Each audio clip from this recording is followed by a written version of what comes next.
तो ये है एक बटरफ्लाई नाइफ एंड आज मैं इसे चलाना सीखने वाला हूँ। माइक शेक को ये स्किल सीखते हुए मुझे हमेशा से ये कूल ट्रिक सीखनी थी एंड इसलिए आज मैं बिगिनर लेवल से लेकर हार्डेस्ट लेवल तक 4 डिफरेंट ट्रिक्स ट्राई करूंगा। और जस्ट तुम्हें थोड़ा अंदाजा देने के लिए कि एक्चुअली में कितना हार्ड होने वाला है, मेरे पास है एक छोटी सी क्लिप। कितना हार्ड है यार, ये कितना हार्ड है भाई, मैं लिटरली 1 घंटे से कर रहा हूँ और अब भी नहीं कर पा रहा हूँ। बटरफ्लाई नाइफ को बेली सॉन्ग नाइफ भी कहते हैं, जिसके 2 मेन पार्ट्स है। एक है बाइट हैंडल जिसकी तरफ हमेशा ब्लेड होती है एंड दूसरा है सेफ हैंडल। पर सब कुछ शुरू करने से पहले मुझे इसकी ब्लेड को अनशार्पन करना होगा ताकि प्रैक्टिस करते वक्त मेरी उंगली ना कटे।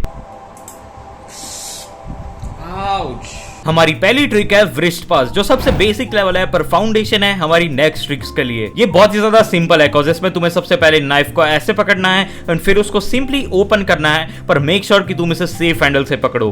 फिर ओपन होते ही तुम्हारा हाथ कुछ इस पोजीशन पे होगा और वहां से तुम्हें अंदर की तरफ नाइफ को लेके जाना है एंड देन वापस बेसिक पोस्चर पे आते हुए तुम्हारी नाइफ खुल जाएगी। प्रैक्टिस करते वक्त मुझे ये भी ध्यान देना पड़ेगा कि ये नाइफ मेरे व्रिस्ट पर कभी भी टच ना हो। और जैसे कि ये ट्रिक फंडामेंटल रोल निभाती है हमारी नेक्स्ट ट्रिक्स के लिए, तो मुझे इसमें बहुत ज्यादा स्मूथ होना पड़ेगा। और ठीक 1 घंटे तक इसे लगातार प्रैक्टिस करने के बाद अब मैं फाइनली इसमें बहुत ज्यादा स्मूथ हो चुका हूं एंड लाइक प्रॉपर मक्खन की तरह इसे चलाने लग गया हूं।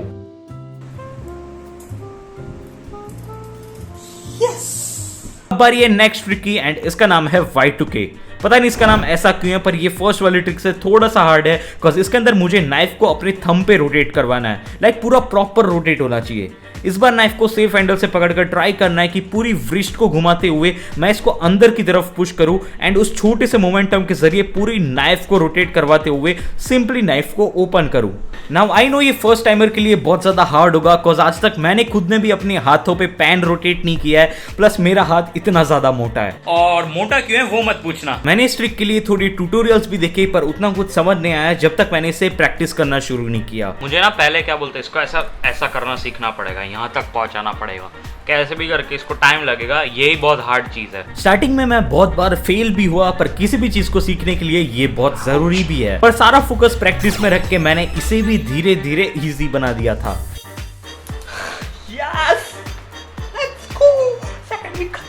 एंड अब बारी थी इससे थोड़े से हार्ड ट्रिक की और वो है ज़ेन रोल ओवर। सी वैसे देखा जाए तो ये भी बहुत ज्यादा सिंपल है बिकॉज इसमें तुम्हें सिंपली Y2K करना है, पर इस बार तुम्हें बाइट हैंडल पकड़ के करना है एंड जैसे ही खत्म होता है तुम्हें यहाँ पे व्रिस्ट पास को भी इंक्लूड करना है। आई नो ये मैंने बहुत ज्यादा एक बारी में ही बोल दिया है, पर ये एक्चुअली में सिंपल है। स्टार्टिंग में ये थोड़ा हार्ड लग रहा था, पर जैसे जैसे मैं इसको करते गया वैसे वैसे ये ईजी होते गया बिकॉज मुझे पता चलने लग गया था कि व्रिस्ट पास और Y2K को कंबाइन होने से बनता है हमारा ज़ेन रोल ओवर।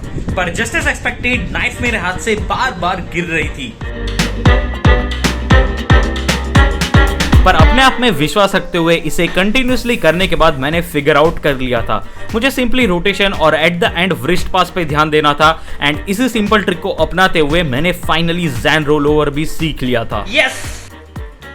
और सिंपली प्रैक्टिस के प्रोसेस को एंजॉय करते करते मैंने फाइनली 4 में से 3 ट्रिक्स सीख ली थी। पर मुझे बिल्कुल अंदाजा नहीं था कि इसके बाद वाली trick one of the hardest tricks होने वाली है। लाइक मैं इसके ट्यूटोरियल देख के ही सबसे पहले तो थक चुका था बिकॉज़ ये इतनी ज्यादा कॉम्प्लेक्स है। इस ट्रिक का नाम है हेलिक्स और माना जाता है कि ये बटरफ्लाई नाइफ की एडवांस कैटेगरी में one of the hardest trick में से एक है। मैं अभी जस्ट हेलिक्स देख रहा था और ये ट्रिक सच में नेक्स्ट लेवल है, लाइक लिटरली बहुत ज्यादा हार्ड है बिकॉज इसमें टोटल 3 स्पिन्स होंगे, 2 व्रिस्ट पास होंगे और 1 K2K होगा। तो समझ जाओ यहाँ पे कितना कुछ हो रहा है हेलिक्स पे। ये ट्रिक में बेसिकली मुझे सबसे पहले K2K करना है एंड फिर मुझे व्रिस्ट पास करने की बजाय इसमें अपनी पोजीशन को वर्टिकल ले जाते हुए फिंगर को बीच में रख के एक और स्पिन करना है। फिर जब वो स्पिन हो रहा होगा तब मुझे उसके सेफ हैंडल को पकड़ के मुझे वापस से अपने थंब पे ज़ेन रोल ओवर करना है। मैं इस ट्रिक को क्या बताऊं, लाइक प्रैक्टिस करते वक्त लिटरली मेरे से एक स्टेप भी नहीं हो रहा था।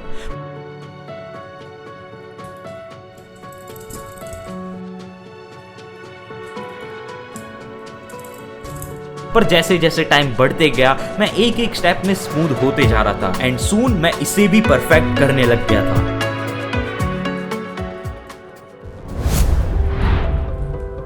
पर जब इसे कंटिन्यूसली मैं प्रैक्टिस कर ही रहा था कि मेरे नाइफ के 2 टुकड़े हो गए, लाइक लिटरली इसका एक बोल्ट निकल गया था एंड प्रैक्टिस थोड़ी देर के लिए रुक गई थी।